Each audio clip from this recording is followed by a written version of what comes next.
So Ubisoft is taking more preventative measures that way gamers feel safer. The last bit of support is going to be coming to a close very soon for Assassin's Creed Valhalla following a free DLC, and The Witcher is getting its own new DLC in 6 years. What's going on, you guys? Welcome to the Casual Nerd. I hope you guys are having a wonderful day today. So let's go in firstly with Assassin's Creed Valhalla, considering the fact that I think that this is a game that is really close to me because for the first time I ever played Assassin's Creed was with Valhalla, and it is one of my favorite games. It's a huge game and it has a lot wrong with it, but it's still one of my favorite games. Now, it states here in the header that the last chapter of the Vikings, Assassin's Creed Valhalla support, will end on December 6th with the release of a free DLC. Going into the article, it states here that on that day, the free story add-on, the last chapter, will be released, which will summarize all the game's storylines and conclude the story of the Raven clan. At the same time, the update 1.6.2 will release the epilogue, which will make minor changes to the game. At the same time, the developers announced that Assassin's Creed Valhalla will not have the planned New Game Plus mode because of the peculiarities of the game.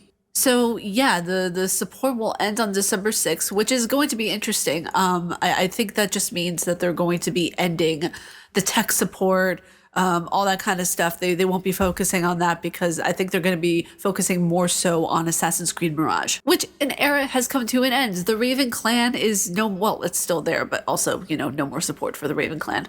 Next up in gaming news, The Witcher 3 is getting its first new DLC in 6 years. I kind of find it funny, maybe that's just me, of where support for Assassin's Creed Valhalla is ending on December 6th. The Witcher is getting its first new DLC in 6 years. All we need is another 6. So it states in the article right over here that CD Projekt Red has reiterated that the new Witcher DLC is on its way to all platforms with the arrival of the next-gen update for PlayStation 5, Xbox Series X, and S on the 14th of December.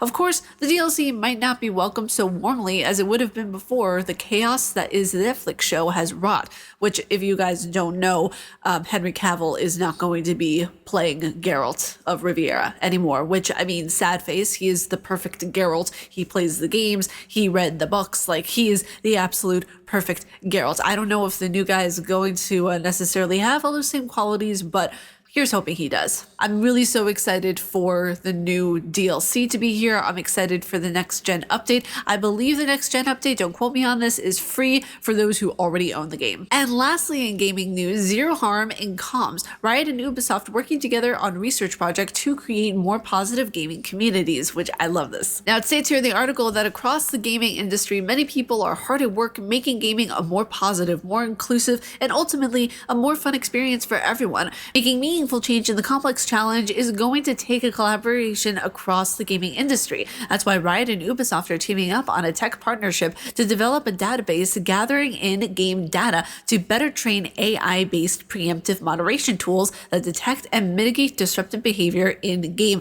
This is absolutely incredible. And the last part of that paragraph, by the way, any data gathered will be able to identify a person, will be removed before sharing. I think this is incredible. This is what we need in this industry. It's something that will lead to better help those who are being abused, those who are being harassed, those who are being targeted for their race, their gender, whatever it is. I really honestly think that it's really, really good. I feel like what could happen, I don't know if this is just me, I'm kind of like going on the flip side over here to see a potential downside to this. While it's good in theory, I honestly think that the AI or the algorithm itself, whatever is being used in order to determine what is said bad language, because it did state in the paragraph, to better train AI-based preemptive moderation tools that detect and mitigate disruptive behavior in-game. And I feel like the humans have to do their part in teaching exactly what is said disruptive behavior. Because when you're talking about a computer, you're talking about ones and zeros. You have to give the program very specific instructions. If you tell the computer to pick up a pencil, it needs to know what a pencil is in order to pick it up. Guys, that is it for today's episode of The Casual Nerd. If you guys like my face and what I do, please be sure to subscribe and hit that bell down below. I make videos every day here on YouTube, unless there's something happens that I need to cancel said day that I upload. You find your worth in the waking world, you're hunter, stay casually nerdy, and I will see you all in the next video. Bye, you guys.